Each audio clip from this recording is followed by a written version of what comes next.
வணக்கம். இந்த வீடியோவில் நீங்கள் பார்க்குறது ஒரு 5 ஹெச்பி ஓப்பன் வெல்லுங்க. அதாவது கிணற்றில் போடக்கூடிய ஒரு சோலார் பம்ப் செட்டு நம்ம போட்டு கொடுத்துருக்கோம். இது வந்து சிவகாசி பக்கத்தில் ஆலங்குளம் அப்படின்னு ஒரு ஊர் இருக்குது. அந்த ஊரில் ஒரு ஃபயர் ஒர்க்ஸ் கம்பெனிக்கு நம்ம போட்டு கொடுத்துருக்குறோம். இந்த ஏரியாவில் வந்து ரொம்ப அற்புதமாக கிணற்றில் வந்து நல்ல தண்ணி இருந்தது. இந்த கிணற்றுல இருந்து நம்ம கிட்டத்தட்ட ஒரு 2 கிலோமீட்டருக்கு இந்த தண்ணியை கொண்டு போகிறோம். இங்கே வந்து கேல்வனைஸ்டு ஸ்ட்ரக்சர் போட்டு ஹைட்டாக போட்டிருக்கோம்.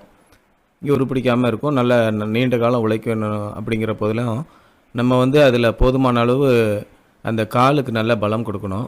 இப்போ இங்கே கொடுத்த பிறகு ரொம்ப அற்புதமாக வேலை செஞ்சதுங்க. இங்கே நாங்கள் போட்டு கொடுத்துருக்கிறது வந்து பேனாசோனிக் மோனோகிறிஸ்டலைன் பேனல் போட்டு கொடுத்துருக்கோம். 5 ஹெச்பிக்கு 14 பேனல் போட்டிருக்கோம். நல்ல பம்பிங்க. கிட்டத்தட்ட இவங்க ரெண்டையும் செக் பண்ணி பார்த்தாங்க. இங்கே கமர்ஷியல் இபி கனெக்ஷன் இருக்குது.